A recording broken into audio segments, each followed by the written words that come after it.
Assalamualaikum warahmatullahi wabarakatuh. Perkenalkan, nama saya Resti Amalia Paramita, NIM 35120099 dari kelas 1E, akan menjawab pertanyaan-pertanyaan dari ujian akhir semester mata kuliah Etika dan Hukum Bisnis.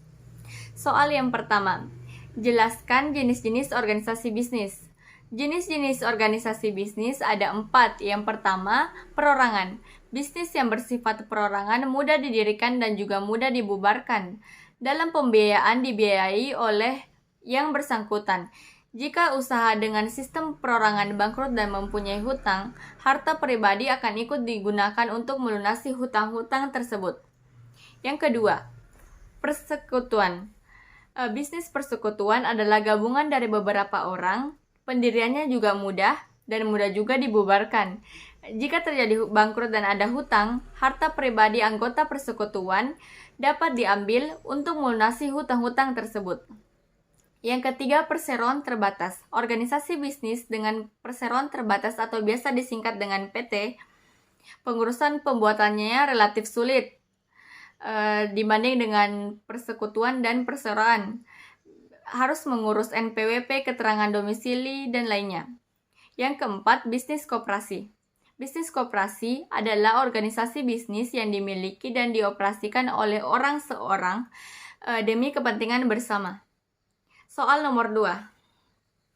Jelaskan perbedaan PT dengan CV. PT merupakan badan usaha yang dibentuk oleh 2 orang atau lebih yang memiliki status badan hukum. Sedangkan CV merupakan persekutuan perdata yang di dalamnya terdapat 2 jenis sekutu, yaitu sekutu aktif dan sekutu pasif. Soal nomor 3. Jelaskan peranan hukum dalam dunia bisnis. Secara keseluruhan, keberadaan hukum bisnis akan menjamin fungsi keamanan mekanisme pasar, melindungi usaha terutama UMKM, dan memperbaiki sistem keuangan dan perbankan. Intinya, adanya hukum yang khusus mengatur aspek ini akan mewujudkan bisnis yang adil dan merata bagi semua pihak. Soal nomor 4. Jelaskan kenapa merek dagang sangat penting dalam sebuah bisnis. Yang pertama, merek membedakan produk dengan produk pesaing. Merek akan memberikan identifikasi bahwa semua produk berbeda dengan produk lainnya.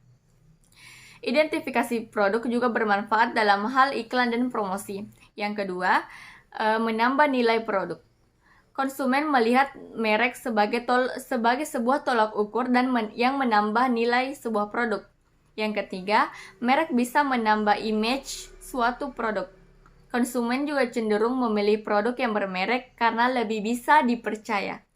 Yang keempat, kebutuhan untuk mengelola merek lebih dirasakan oleh pengusaha-usaha kecil yang akan membuka cabang. Soal nomor 5. Jelaskan syarat sah perjanjian jual beli. Syarat sah perjanjian jual beli diatur oleh Kitab Undang-Undang Hukum Perdata, khususnya pasal 1320. Syarat-syarat sah antara lain, yang pertama, kepastian mereka yang mengikat dirinya. Artinya, para pihak yang membuat perjanjian harus sepakat atau setuju mengenai materi yang dijanjikan. Yang kedua, kecakapan untuk membuat suatu perikatan.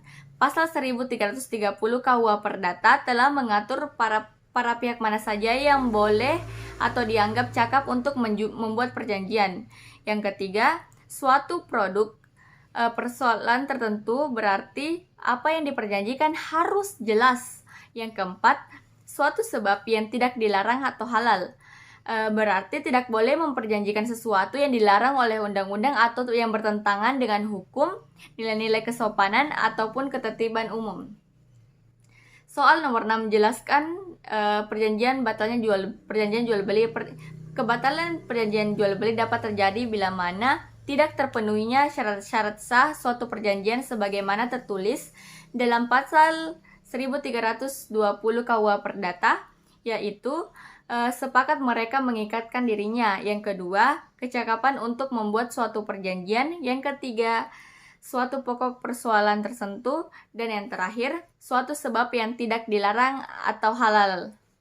Soal nomor terakhir, jelaskan peran hukum bisnis internasional bagi perusahaan multinasional. Peran hukum bisnis internasional bagi perusahaan multinasional menjadikan perusahaan multinasional dalam menjalankan usahanya pada cabang perusahaan di berbagai negara. Dengan adanya kapasitas hukum, perusahaan multinasional dapat mengajukan gugatan jika terjadi pelanggaran hukum internasional, dapat mempertahankan hak miliknya, dan juga memberikan kekebalan dan keistimewaan.